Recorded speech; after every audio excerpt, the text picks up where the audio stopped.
My name is Kylie Peters. I'm a teen librarian. I work in Geneva Public Library, which is about 30 miles west of Chicago.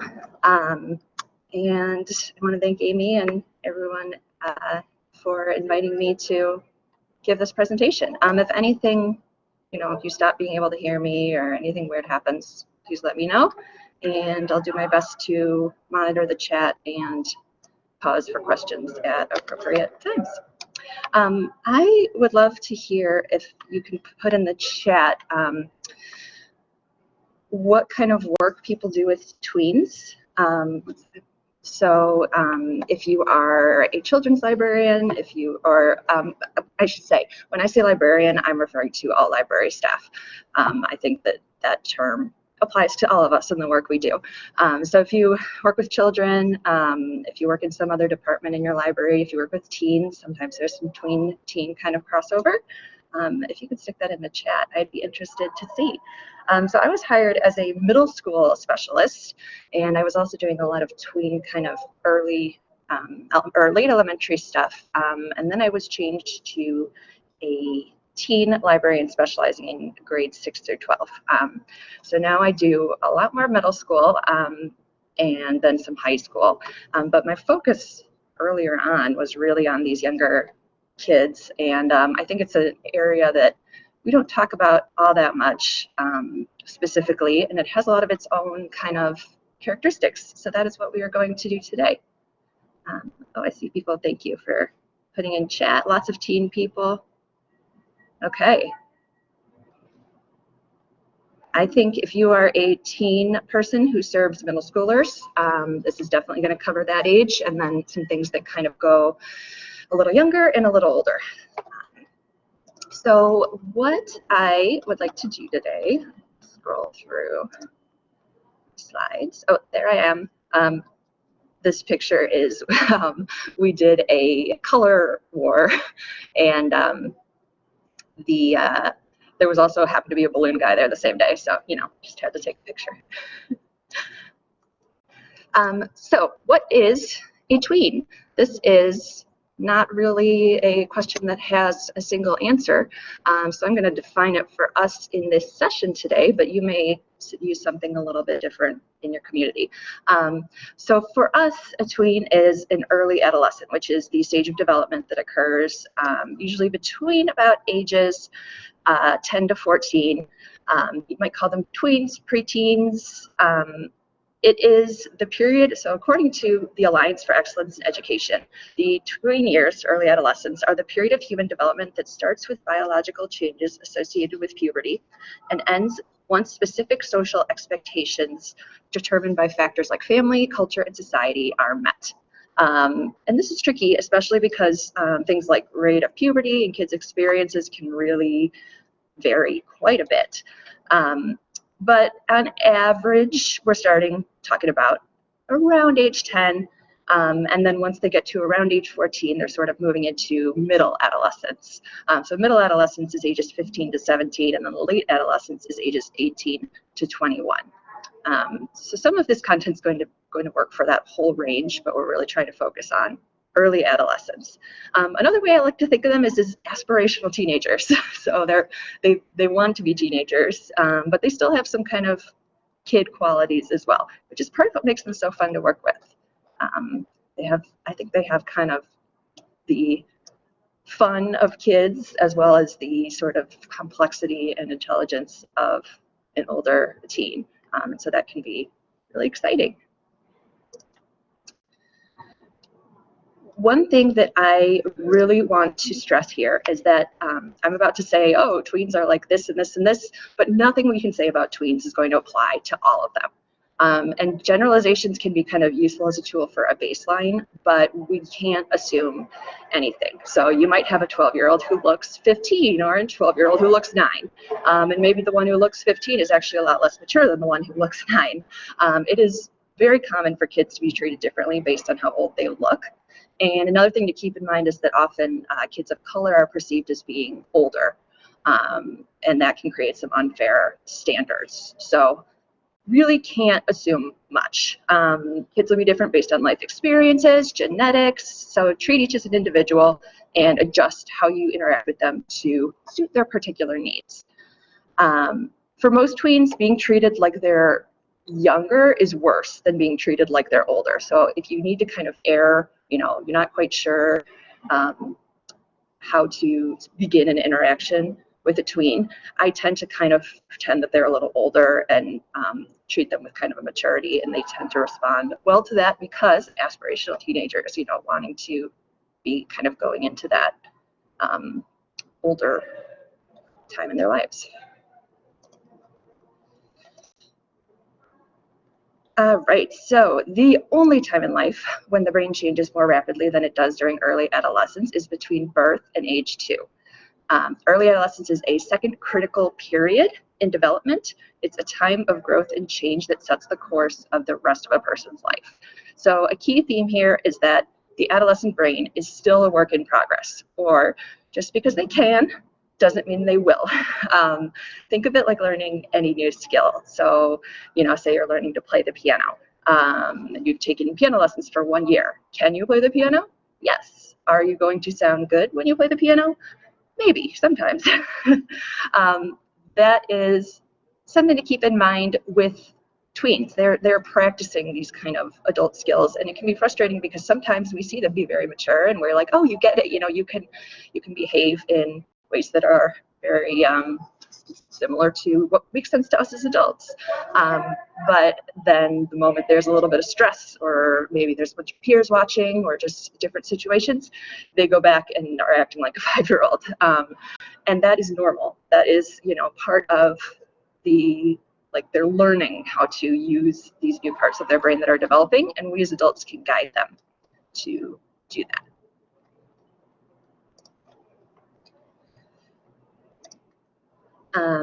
So this is a quote from 2 adolescent researchers. It says that biological changes can determine tendencies toward certain behaviors, but the behavior depends on context, which is basically what I was just saying.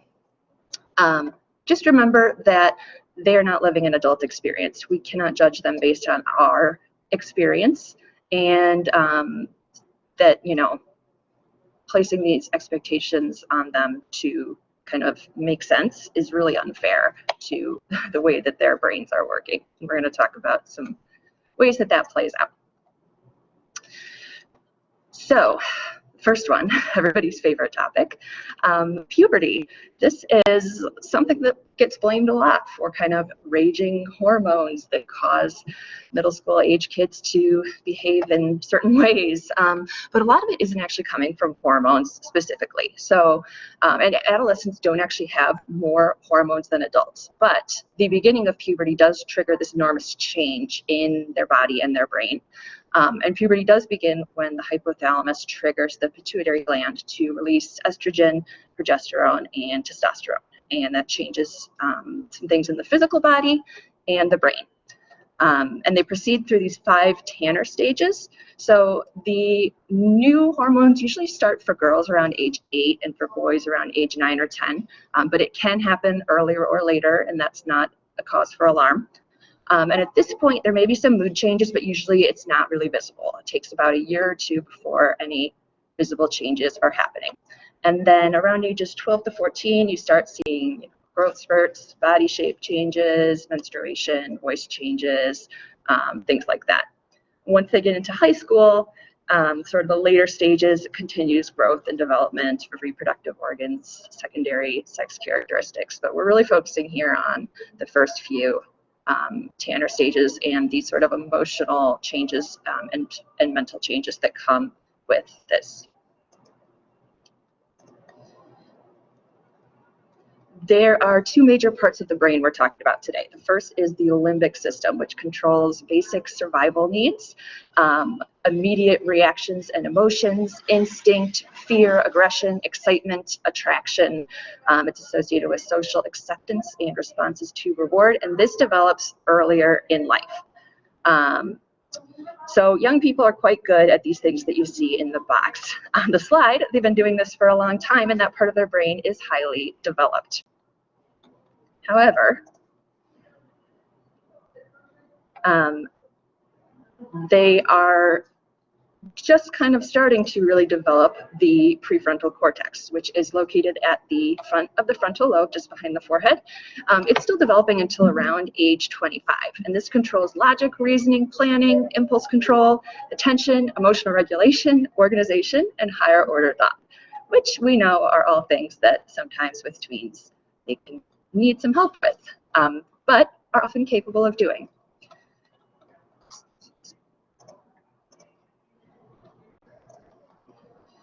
So they've got this emotional, instinct-driven limbic system that they're really good at using, and this logical, organized, regulated prefrontal cortex that they are not so good at using. What do you think they're going to use more, especially in a time where there is distraction or stress or something going on in their life, or all their friends are watching, or all different kinds of situations that make things a lot stressful on the brain. When you look at a young person's brain when they're doing a test, they're mostly using the limbic system.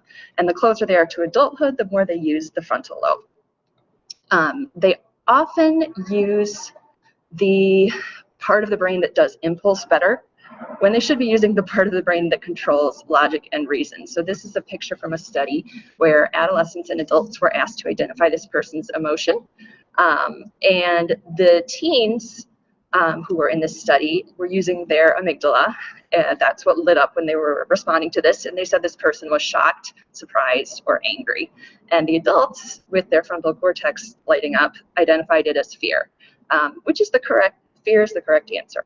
I think this is a little ambiguous. I'm kind of on the teen side with this one, but the reason I really love this study is because you know how sometimes you walk up to like a table of teens and they all look at you like, oh my God, I'm in trouble.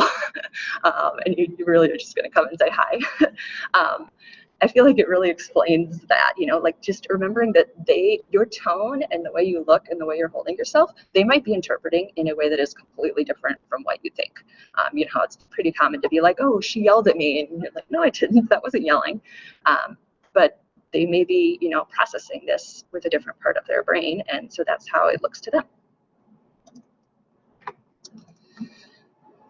Another thing that is happening in early adolescence is synaptogenesis. So a synapse is a space between neurons or brain cells, and it's where messages are passed to each other. So early adolescents have this large increase in new synapses that are being created, and that allows them to engage in these complex mental tasks. And then later in adolescence, synaptic pruning happens, and it removes unused synapses. So it's kind of this use it or lose it thing, and their brain becomes much more efficient, sort of like when you're weeding a garden and, you know, you pull out the weeds and it gives more energy toward the things that you are wanting to grow. So they are great at this at the early adolescent stage, creating lots and lots of new sort of connections. And then as they're getting older, they're going to kind of nurture, or, you know, or their path is going to choose for them. Their brain is going to develop some of these to become stronger, and some of them to kind of fade away. There is also the formation of myelin sheaths happening around axons. So electrical impulses in the brain are, it's sort of like when you have a cord and there's, you know, the metal in the middle, and then there's the coating around it. That coat is like a myelin sheath on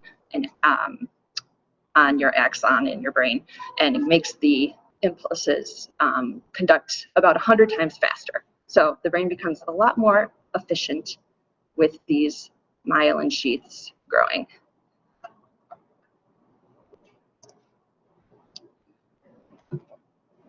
Adolescent brains have the strongest response of any group to big rewards. So this 2006 study at Cornell found that adolescents responded more strongly to big rewards and less strongly than other age groups to small rewards. So when they got something good, they really liked it, and when they got something not so good, they were really unimpressed.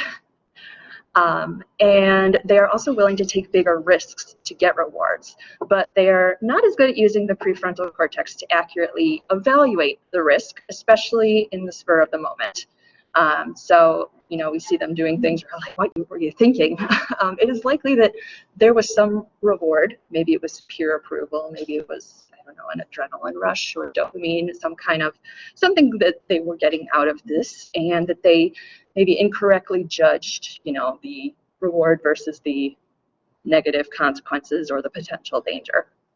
And there's an evolutionary purpose to this. It gets them to go out into the world and try to get stuff for themselves instead of staying home and relying on parents. It makes them kind of spread their wings and go and try things and sort of seize the day and become their own people. The risk-taking and reward-seeking, both of these behaviors, are stronger in the presence of peers. So if all their friends are watching, this gets worse. They're going to be even more wanting to, take risks and do things that give them a strong reward. Peer approval is highly rewarding for teens. So puberty spurs this production of more receptors for oxytocin, and that promotes social bonds. And then oxytocin has also been linked to feelings of self-consciousness. So they have these new abilities in abstract reasoning, and it's allowing them to think things like the fact that they are being perceived by others and that others are thinking things about them and that they may or may not be positive things, more able to compare themselves to peers and more concerned with conformity and acceptance, asking questions like, who am I? Where do I fit in? And lots of interest in things like social roles and behavior. Friendships at this time are intense and important, and loneliness is very commonly reported and is a very dramatic experience in this early adolescent age.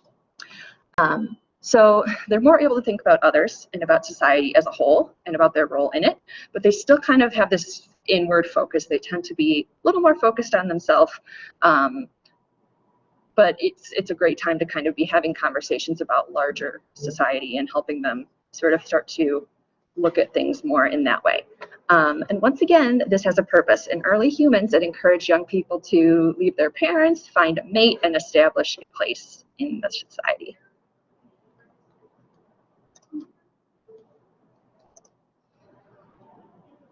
So tweens are wired to seek out new experiences and strong sensations. Their brains are extra sensitive to dopamine, which encourages reward and sensation seeking.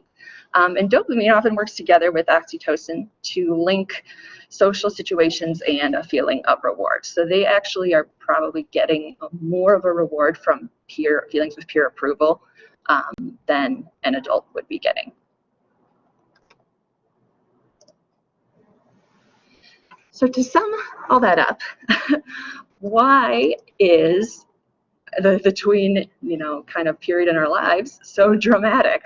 We all know this. It's something that people have been observing for a very long time. And there's lots of scientific evidence and things we can point to that explain this behavior. They have strong emotions. They have social situations being extremely important. Taking risks feels good. They seek out novelty, they're self-conscious, they're highly sensitive to just about everything. But the thing that we really need to remember is that to the tweens, this is real. So recognize their developmentally appropriate behavior, know that it's normal even if it seems wacky, and remember that it's brain chemistry. If a toddler has a tantrum, you don't say, well, George, you're being unreasonable. Likewise, when a middle schooler is, skateboarding down the stairs of the rail of the stairs in the library and their friends are cheering them on, that is developmentally pretty normal behavior. Not that we should allow it, but, it can help you understand and sort of help them work through this time in their lives. So empathize with their heightened emotions. When a tween broadcasts something, a sort of emotion, that matches their real experience. If they say, you're ruining my life, this is horrible, they're expressing that it really does feel very bad to them and intense. And so take their feelings seriously, regardless of how overblown they may seem from an adult perspective. This is a time of great opportunity because tween brains have a high level of plasticity. They adapt and change and gather new information very easily. They are becoming more efficient and deciding what is important to them. And for early adolescents, the stakes are still usually somewhat low. They're not getting into as many potentially dangerous situations usually than as they are as they get a little older. And they're often still not super jaded and more willing to talk to adults than they become a little later in the teen years. So this is a great time to work with them. Adolescents have a natural curiosity and desire to try new things. They're thinking about the way they think and the way they learn. They're thinking about who they are and who they want to be. And now they're capable of higher order thinking. So we can be their partners and their guides in this sort of exploration. And unlike schools, public libraries aren't tied down by curriculum or a need to grade. So we can really provide a playground and an experimental sort of workshop for trying things. It can be a place to learn while socializing and can even allow for safe risks and experimentation.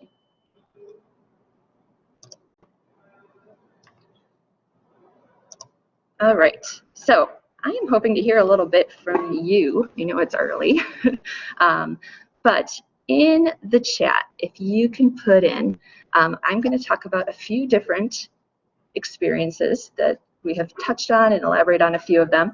And I would like to know, what do you think how does this knowledge apply to the library? So how can we use it to design our services, collections, programs, spaces, etc., to improve our relationships with the tweens, to manage tween behavior, to make them feel comfortable in the library?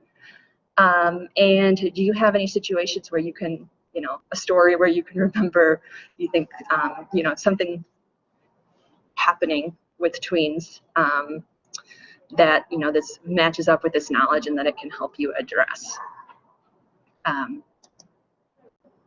So, you know what, I think, let me paste that into the chat because I just said a lot of stuff that I think you're going to forget. A second here.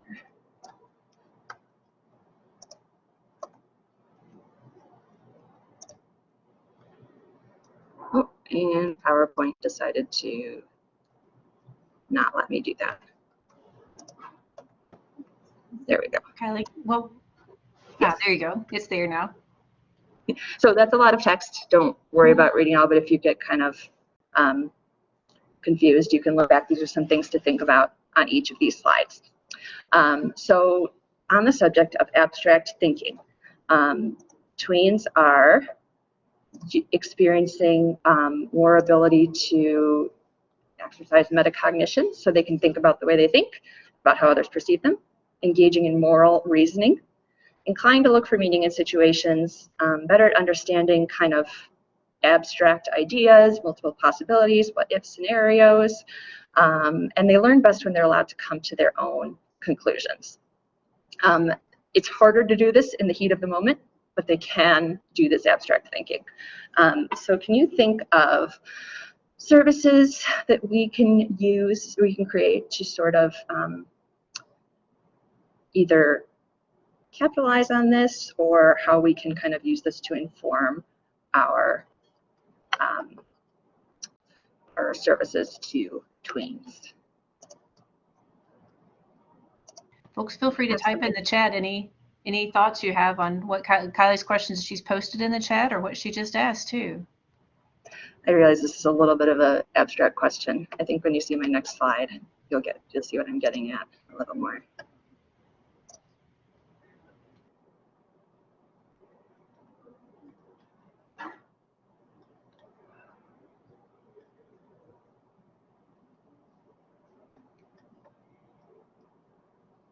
I'll tell you what I put down, and please go ahead and put your things in the chat, and we'll talk about those as well.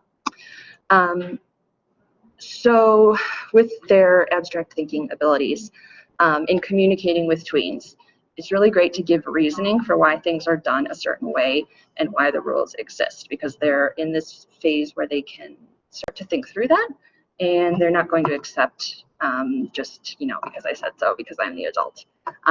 They may ask complex questions, so don't be afraid to admit that you don't know everything and kind of guide them as they're figuring this stuff out.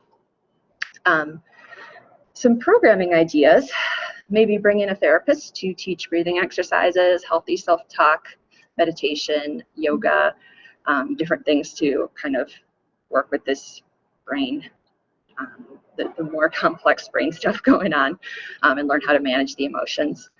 And then try programs that have non-specific instructions or that encourage experimentation to come to a result. In general, I tend to have a lot more luck. Like the adult programmer in my library does a lot of crafts that are very step-by-step. You do this, and then you do this, and you do this, and if you do it all right, you get a beautiful product. And I tend to find that the tweens get frustrated with that, or they want to make up their own sort of project, and they just end up doing something completely different. So I often do projects that are more sort of do it yourself. Like there's some instructions, but it allows you to experiment. It allows you to make up some parts of it, and you still get a product that is something that can be used or can look good. With collections and RA, maybe highlight science fiction, fantasy, horror, dystopian. These all play on that sort of what if scenarios thinking. And then I just did this, had a few other people give some ideas about this. Role-playing games was what someone suggested. Once again, doing that creative kind of thinking. Book club, where you're discussing the book, and then maybe you're doing a craft at the same time.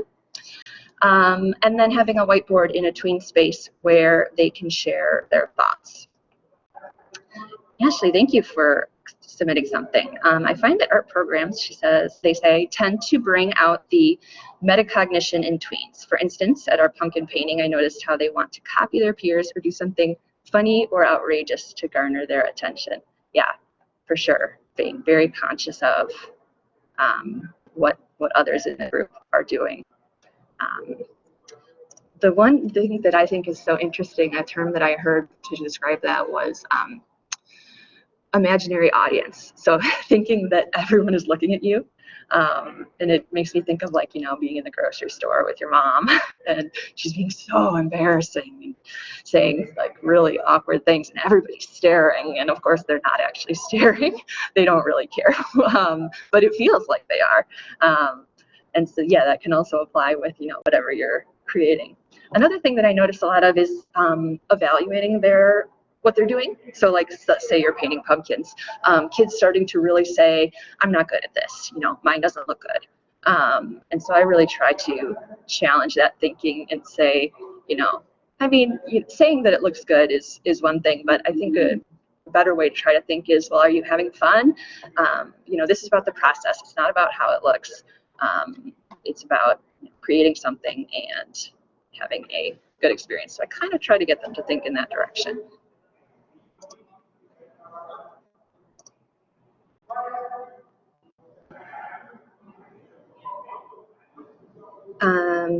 Rachel is talking about after-school crowds that are challenging. Yeah.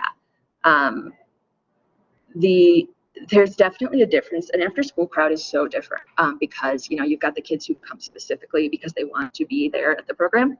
And often the after-school crowd is kids who are there because they don't really have anything else. It's somewhere to go that is safe and just spend time until they go home. So I think, Rachel, that with after-school crowds, generally, the more open and the more sort of, I find that it's better to just have it be kind of like a hangout where there's some things to do, because they often are not, their brains they're tired, they're wanting to socialize, they're not wanting to follow instructions, and so just sort of giving them more of a playground. But not as loud and crazy as a playground, ideally.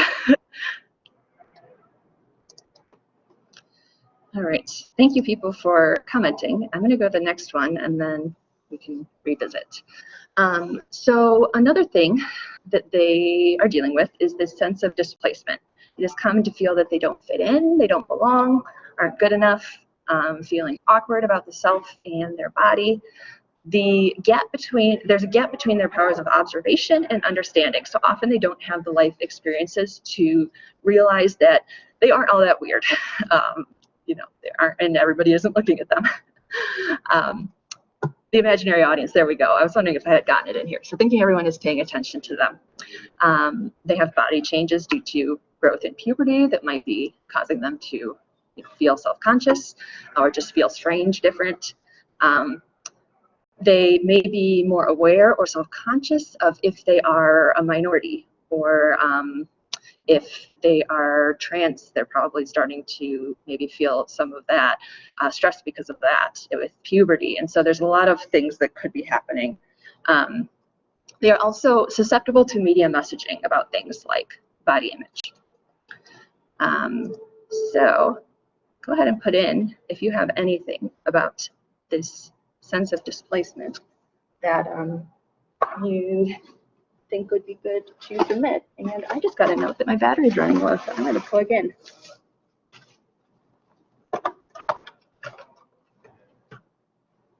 Thank you all so much for sharing in the chat these ideas. Ginger bling. We've seen a new one from Olivia. Thank you all for your comments. As Kylie's getting her battery, getting things plugged in. This is great.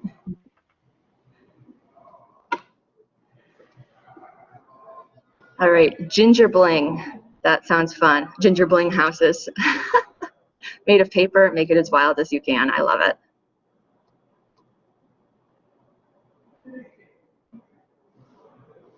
Yeah, the tween ages get lost, Erin. That is very common. Olivia says what we mentioned is exactly how my tweens act. I'm glad to hear. So many are misunderstood. Yeah. Multiple options is a good way to get them to engage, Olivia says. Even they always end up having fun, even though they like to act like they won't have fun. Yeah, I think that's part of the sort of image thing that we're talking about. This feeling like, it's cooler to act like you don't care. But there have been a lot of times where I felt like someone was really disengaged, and then I learned later that they loved what we did, and so that can be something really good to keep in mind.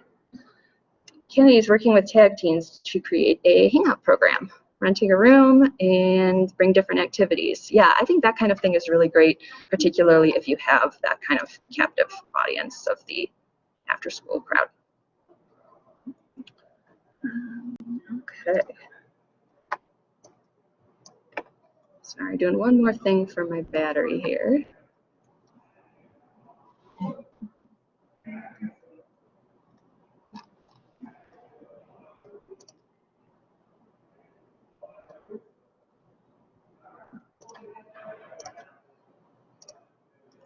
Okay, some things that I put in for this. Communication. Stress that you accept everyone, but if someone is being inappropriate, it's really important to talk to them about it privately. And if they say something bigoted, it's very important to call it out and make it clear that, we don't say that here, we don't do that here. Because people are, if you don't do that, it really sends the message that it's okay. I like to talk about times when I've felt awkward or made a mistake. I think it kind of helps them understand that that's a thing that happens even to adults, and it's okay to talk about. And use the names that they ask you to use for them and the pronouns as well. That's important to helping them feel like they belong. With programming, it can be hard to get them to join activities or try new things because of self-consciousness. So some things to try: talk one-on-one with nervous tweens to get them help them feel welcome.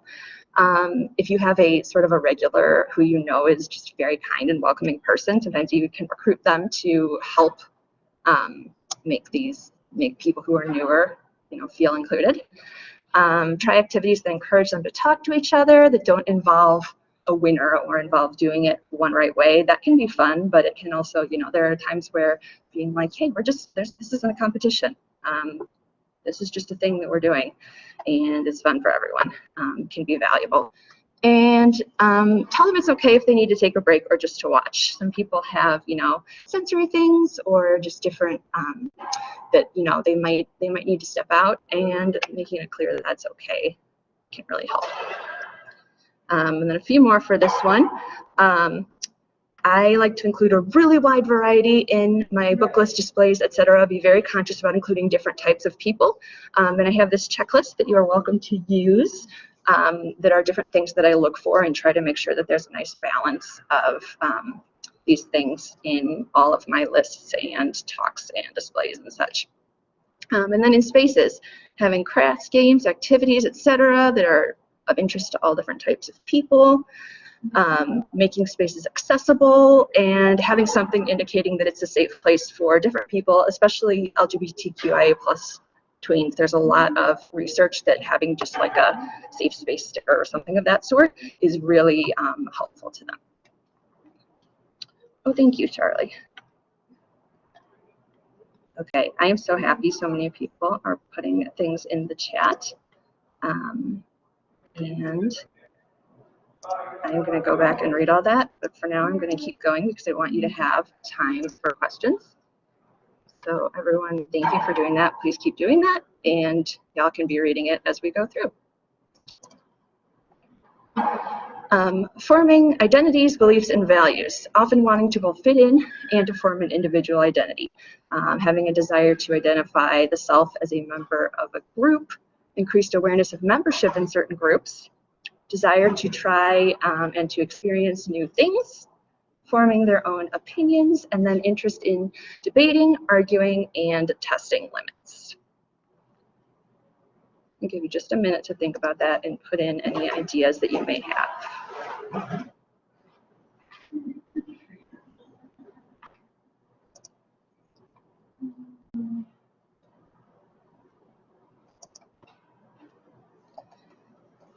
So what I have here for this one, asking them about their interests and experiences, actively listening, asking questions that encourage them to think critically about their beliefs, entertaining or encouraging goofy discussions and arguments. I think this can be really fun. There are some kids who will take it too far and they will argue with you about everything. So if you're noticing that happening, like, you might need to put the kibosh on it. But with certain kids, it can be really fun to kind of get into a weird debate and have them think things through to the ridiculous conclusion.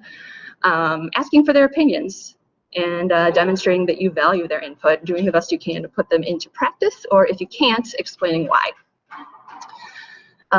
Role-playing type great games, D&D, murder mysteries, things like that can be great for this kind of trying on different identities.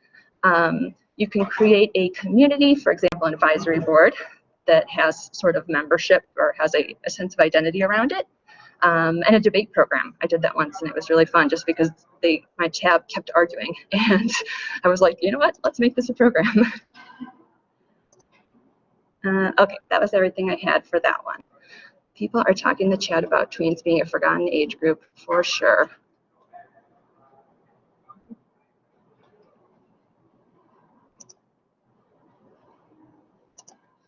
All right, their impulses and ability to plan. They are less likely to think before they act or quickly learn from mistakes.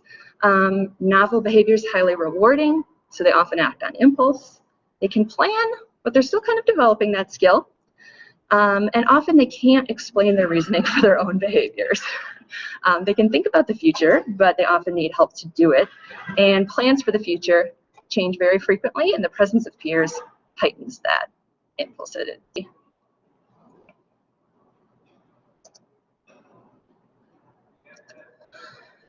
So some things we can do to work with this. Be empathetic when they make bad choices. If someone's behavior is an issue, try separating them from the group and see if that you can talk it over separately, and that creates a different sort of attitude.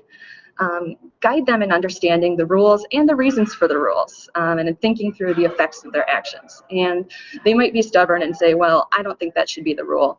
And then there can come a point where you have to say, well, it is the rule and we have to follow it. But I think, kind of helping them understand why these things happen or can really empower them.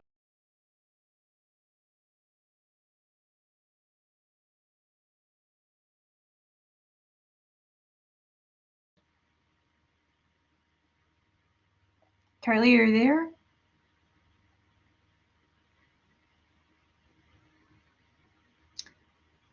I was gonna, Kylie mentioned something in the last slide while she's getting reconnected that reminded me about KDLA's programming kits. I'm gonna share a link in the chat, just a reminder that you all can check the KDLA programming kits out, that some of the things that she mentioned, some of the ideas, the murder mystery, and so that's a program in a box. It's something that you all can certainly check out and let me or Amy know if you have any questions about that. But that's a possibility too, to work with the tweens.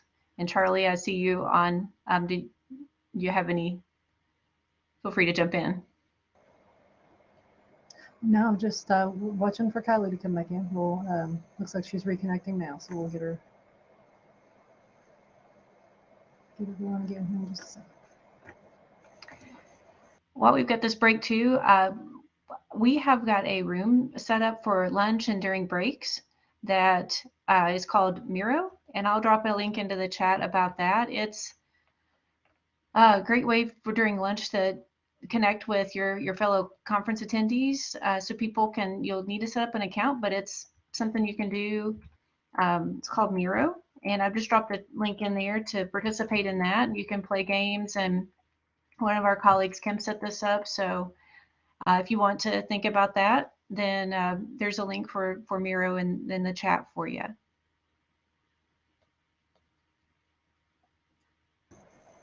And it looks like Kylie's reconnected. We'll give her a second to get her microphone and everything back up.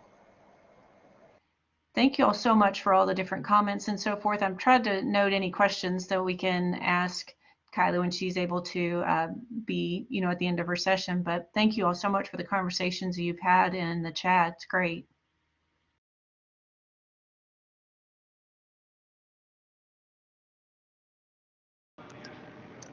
Hi, it's Kylie. I'm here. I'm so sorry. Can you hear me? We sure can. Thank you, Kylie. No worries. I am so sorry. Apparently my charger was not charging. So I'm here now on my phone. Did I miss anything good? Did you come up with any genius ideas? So sorry about that. Okay.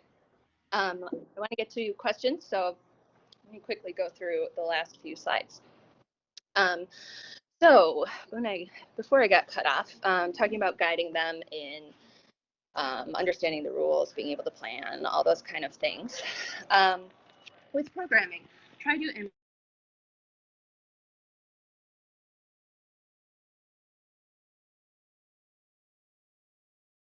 their planning skills, like trying strategy games or maybe bullet journaling or creating planners and things like that.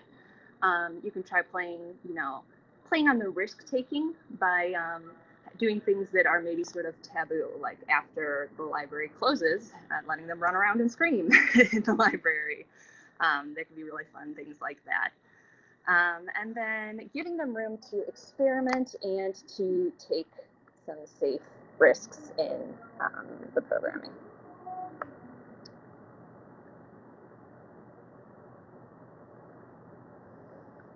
All right, some of the heightened emotion stuff we're seeing. Moodiness can be easily offended or hurt, often become fixated on certain subjects, for example, heavily involved in a fandom. They may withdraw or rebel, may become extremely excited or enthusiastic, and often return to childish things in times of stress. This is also a time where it's pretty common for mental illness to appear.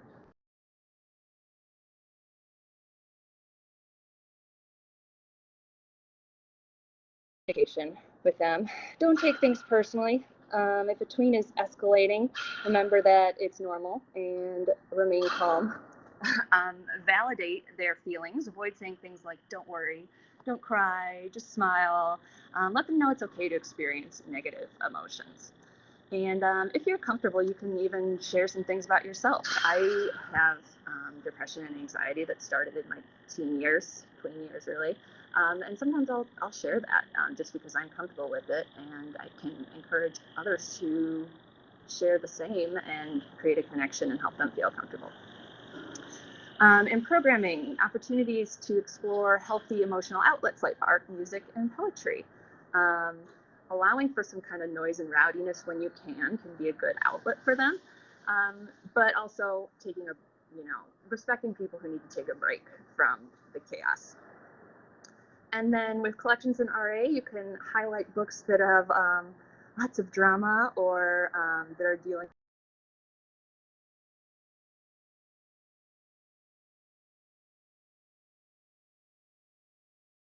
They're moving toward independence. They have a lot of desire to have choices, spending less time with family, may wish to avoid having parents or siblings around, recognizing that adults are flawed, increased desire for privacy, and they may be disinclined to follow instructions or to complete a task in a conventional way. Going back to what I was saying about how they always, when I had the step-by-step crafts, they tend to not follow the steps. And then either they do something completely different or they get frustrated that it didn't work. And I'm like, well, you didn't follow the instructions. So having, things that lend themselves to that kind of independent attitude can work really well. In programming, I'm really big on being strict about ages of program attendees. Often parents try to get siblings to come in, mainly younger, or even just a younger kid who's not a sibling who is very mature and a genius.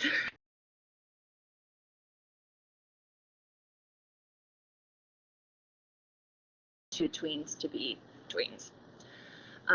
Planning activities that can be done creatively, I talk quite a bit about that, and then giving them the opportunity to plan and run programs, which I know several of you said that you have an advisory board. It can be a balance, trying to figure out, how much they can handle and making sure that, if they suddenly don't show up or they do something wacky that, you have the backup, but it's really worth the effort to give them some sort of empowerment with that. Collections in RA, lots of options, plenty of variety, and be careful not to appear judgmental in anything about their reading. And then spaces, having a space that is tailored to them and where only they are allowed to hang out, or primarily they are allowed to hang out, can be really meaningful towards giving them that independent and welcome experience. All right, sorry I rushed through a bit at the end there. Anyone have any questions? And I'm excited to read through all your chats because I didn't get to see all of that. Folks, I just dropped Kylie's contact. Yes, please feel free to contact me.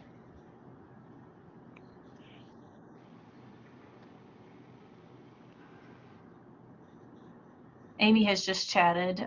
Thank you, Kylie. Yes, thank you very much. I did see some questions. I don't know if you all got them answered. How do you spread the word about tween programs? Some folks had said that they use their tweens to do some of the advertising, but that was one of the questions. And then who handles tweens? Is that the children's librarian or the teen librarian? Regarding spreading the word, it's a really hard age group, and I definitely struggle with this. If you can get that word of mouth, that is golden, which is a big reason I rely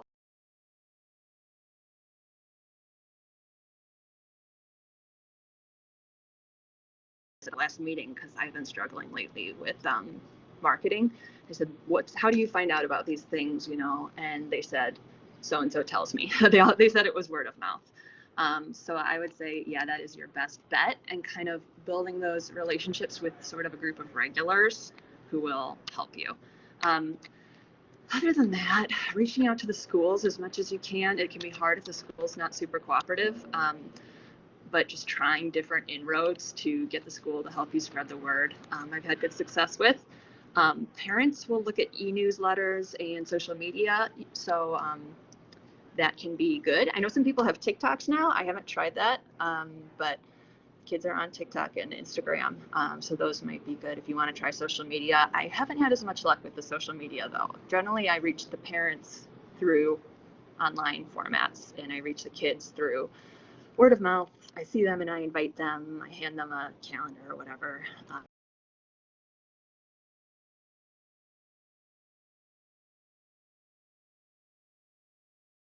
Be like, then they start checking every month, wanting to know what's going to happen, and that is really where you're golden if you get to that point. The question about, I'm sorry, what was the other question about? Who does the tween programming? Is it teen librarians or children's? Yeah, you know, that's going to depend on how your library sets it up, and mine actually sets it up really weirdly right now. Originally, when I started, I was a middle school specialist and I was part of the children's department. Now I'm the teen specialist and I'm part of the community engagement department. And I think they just stuck me there because they didn't know where to put me. I think it makes sense to divide ages up kind of depending on how your community does it. So we have a middle school that is 6 through 8. And then we have the high school 9 to 12. So I kind of treat middle school as a set. But yeah, it's really, you know, I think arguments can be made about a lot of different people doing it. And I see a lot of children's librarians. It seems like here it's a lot of teen librarians, which is another common one. But there's a lot of crossover. If anyone has the opinions on who's best to do it, then, you know, I think teen librarians do well with tweens. My only thing is that adult librarians, I think, sometimes can have a little trouble. Like, I think children's librarians make the cross into teen more easily than adults make the cross into teen. I realize that's a assumption, but I think that, I guess because the tweens kind of act like small children, it passes over. Yeah, 6 to 12 is a broad group. I agree. I would really like to separate the two, and I've kind of, since the pandemic, I've had to kind of merge them because I'm the only one doing that now, and it used to be that we had 2 people. It works okay if you have, you know, the old.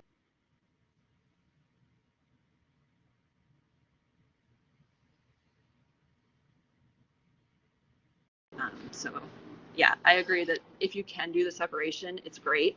I know though that realistically for a lot of us, you know, you're one person who's having to do all of that and you might not be able to. If you can, sometimes I'll do things like I'll do 2 sessions, one for middle schoolers and one for high schoolers. And so then I don't have to plan 2 programs. I just have to run 2 programs. So that can be one way to do it.